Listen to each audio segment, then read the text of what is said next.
Hey guys, tonight we begin somewhere very far from your cozy air-conditioned bedroom. You're waking up on the frozen grasslands of Mongolia, in a time before toothpaste, personal boundaries, or snooze buttons.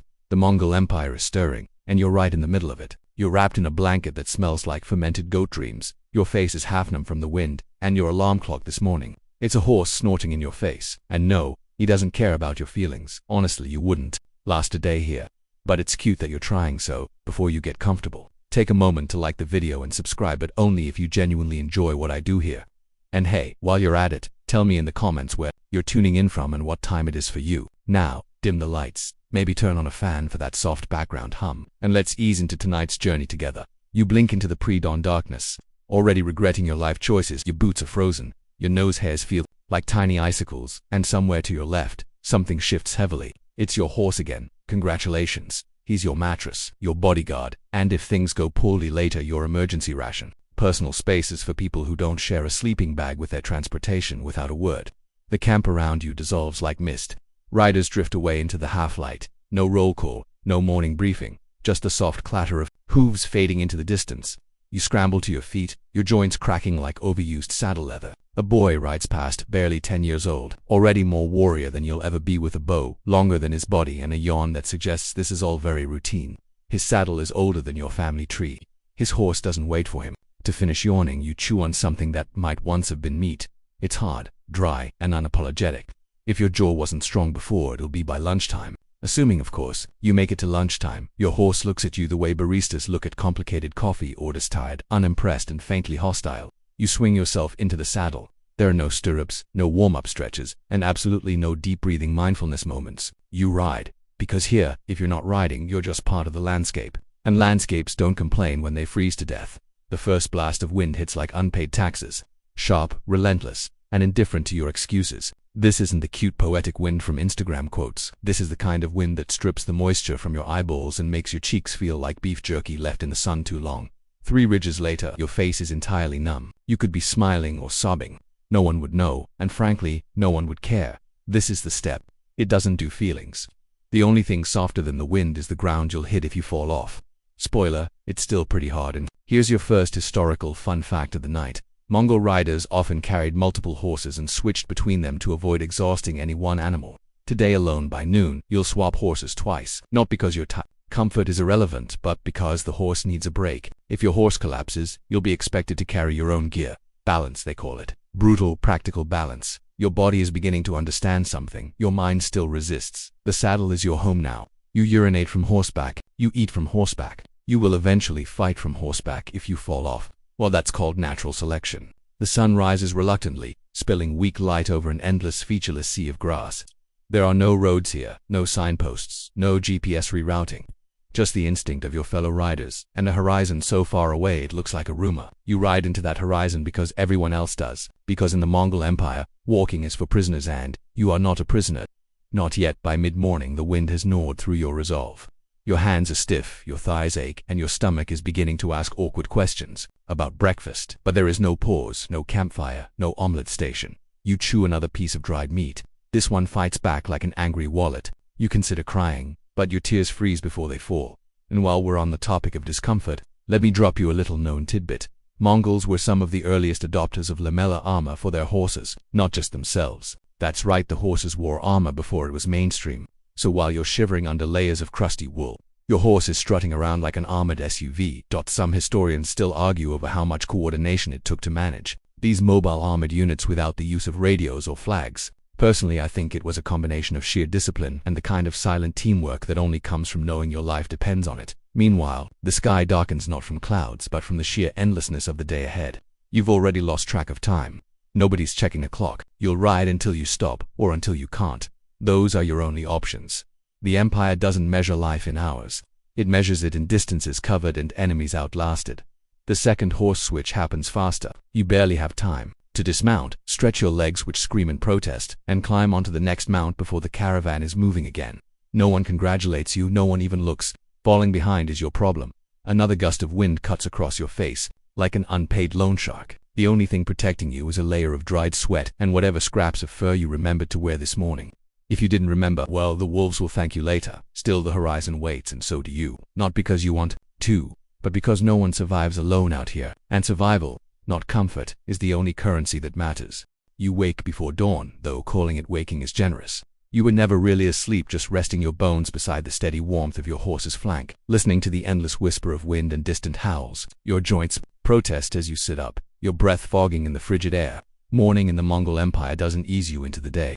It hits you like a thrown boot. No one announces the start of the march. There's no morning bugle, no rise and shine. Pep talk. Riders are already mounting up, adjusting their saddles, tightening their belts, chewing their breakfast with the enthusiasm of someone gnawing on a shoe sole. You do the same.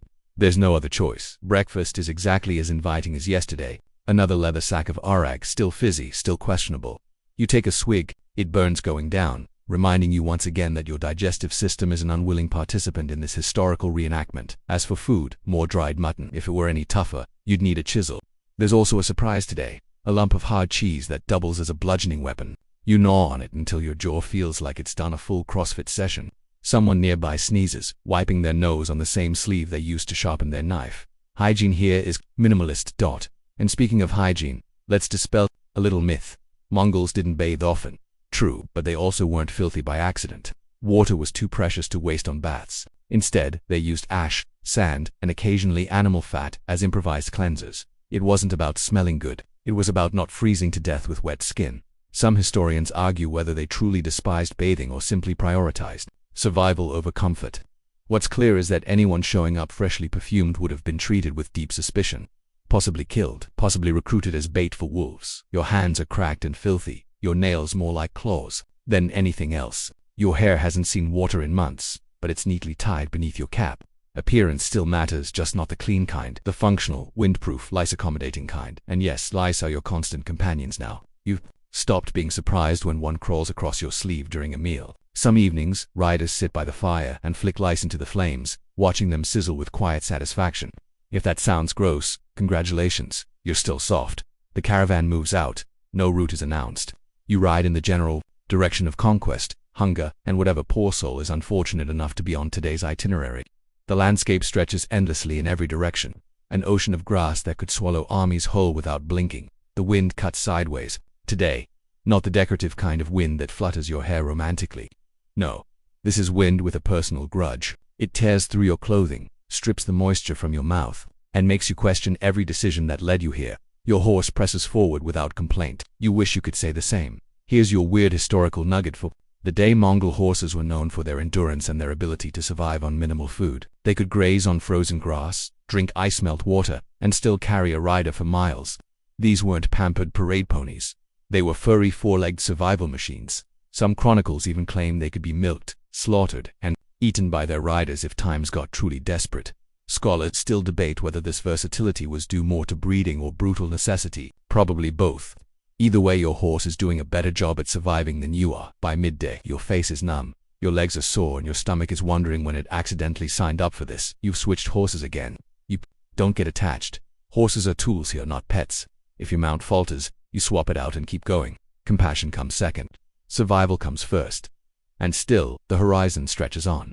There are no towns in sight, no cozy roadside inns, just the endless grasslands and the occasional ruined outpost reminders of past conquests or failed settlements. You pass what might be a former caravan camp, now nothing but bones and tattered cloth blowing in the wind. No one speaks. Words are wasted out here. If you fall behind, no one turns back. You're expected to keep up or be forgotten. If you drop dead from exhaustion, wolves will find you before your comrades notice you're missing. The rhythm of hoofbeats fills your ears, blending with the wind until it feels like a heartbeat larger than yourself. It's hypnotic in a way, numbing your thoughts, narrowing your world to the rise and fall of your saddle and the rough grip of your reins. And then, in the distance a blur, a cluster of shapes, too regular to be natural. Riders, maybe friends, maybe enemies. No one tells you which. That's your job to find out, probably at full gallop and while dodging arrows.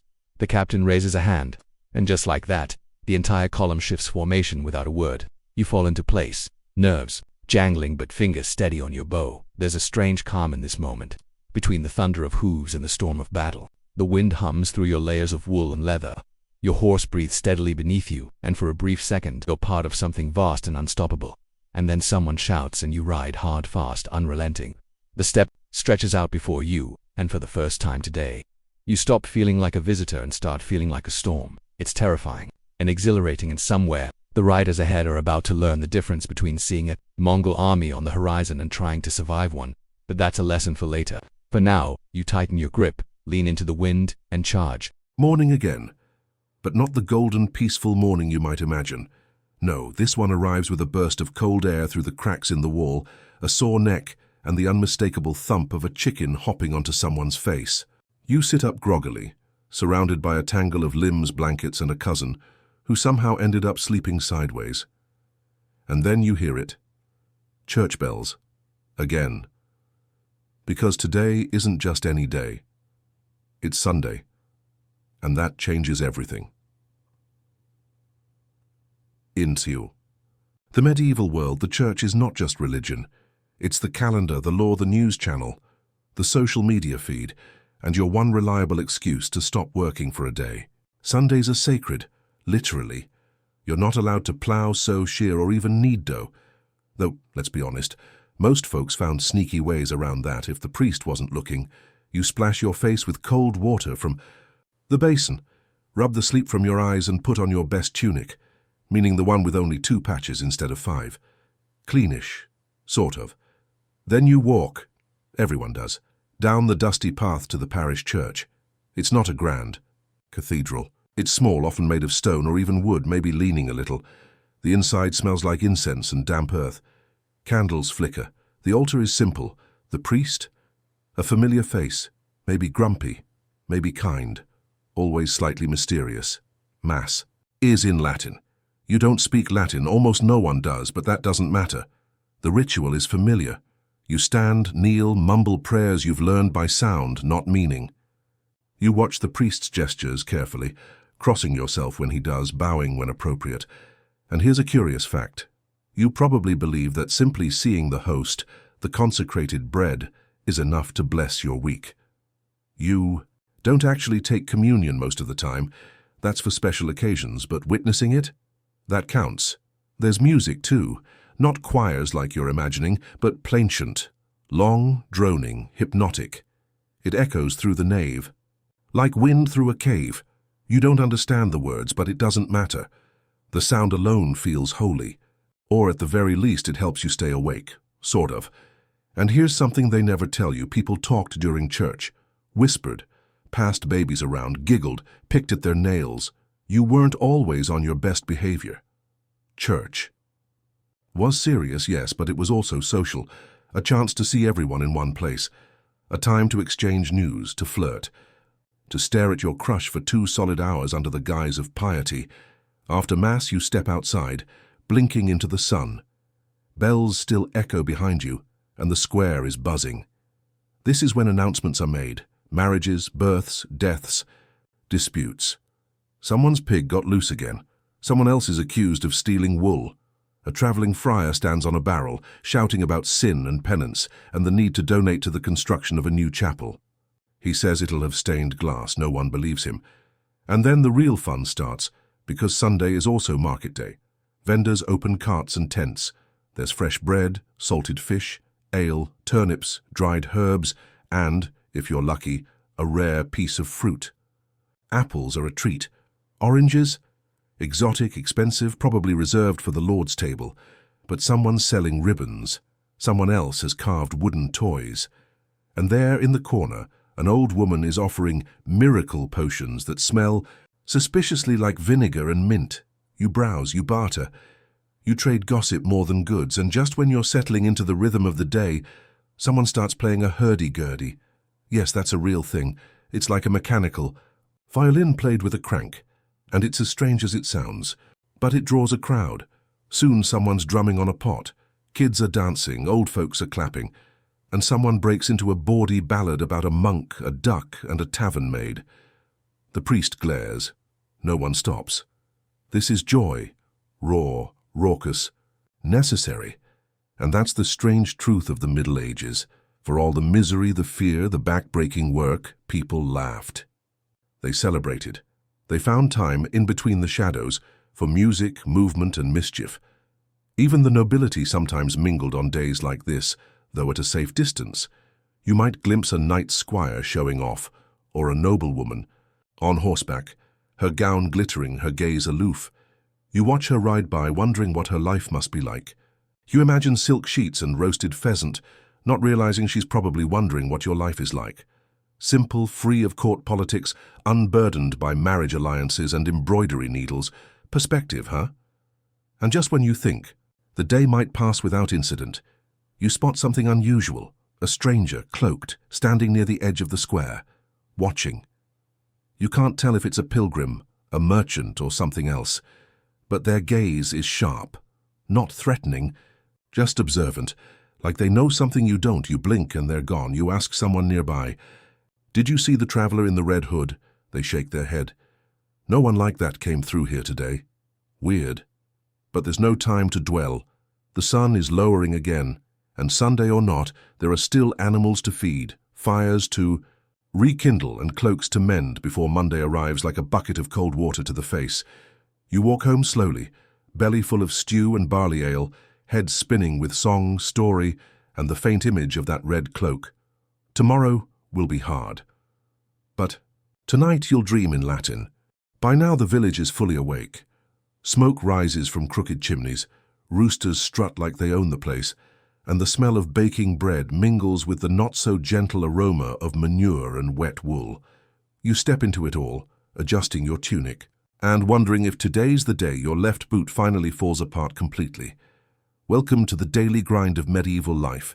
But forget whatever Instagram version of rustic you've seen. This isn't an aesthetic, it's survival. Your day starts with labor, back-breaking, repetitive, utterly necessary labor. If you're lucky enough to be a free peasant, you work your own land. Small, stubborn patches of soil that produce just enough to keep you from starving.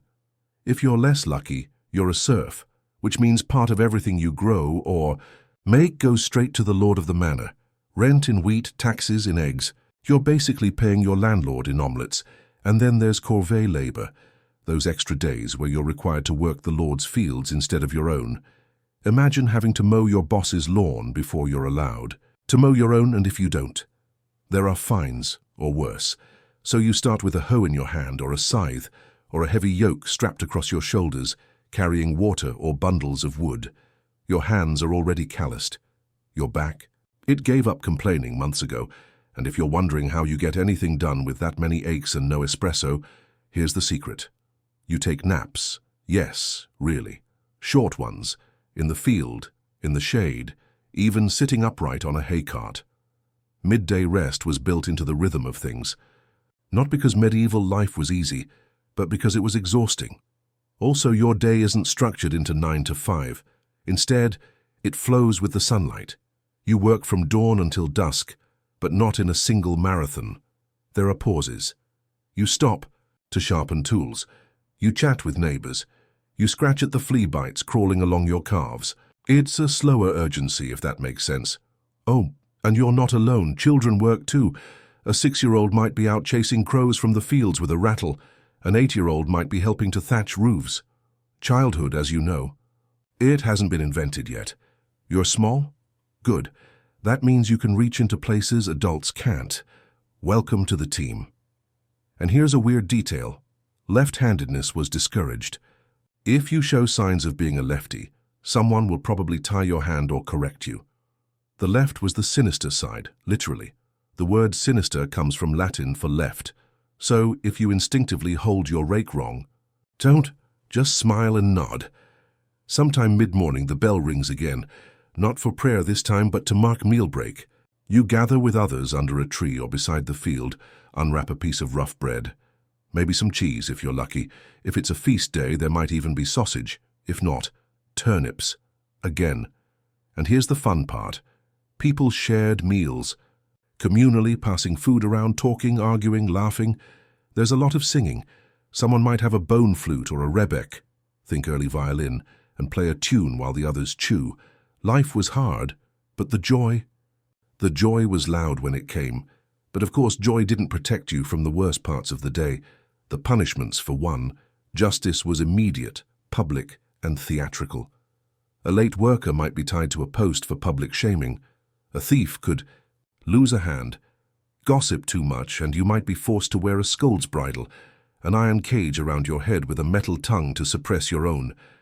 Effective? Yes. Subtle? Not remotely. And yet, people lived through it, adapted to. It found meaning and mischief in it. There are records of pranks between neighbors, of romantic trysts in haylofts, of fake ghosts made out of laundry and sticks to scare each other at dusk. It wasn't all misery, it was life, messy and full.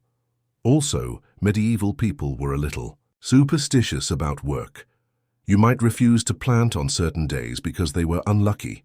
You might refuse to harvest if the wind blew from the east. You'd carry charms, rabbit paws, herbs, carved bone. Not for beauty, but to ward off spirits or bad humors. And if your crop failed, it might be because your neighbor cursed you with the evil eye. Better leave a bowl of milk at the crossroads, just in case. Historians still debate how widespread these beliefs were. Some say it was common folklore. Others argue most people were too busy staying alive to bother with. Magical thinking. But tell that to the guy burying a horse skull under his house for good luck. You finish your second stretch of work as the sun climbs high. Your arms ache, your stomach growls, and sweat soaks through your tunic. But there's pride too. You did things. You turned earth. You grew food. You built. And as the light begins to soften and the heat fades, you know the evening is coming.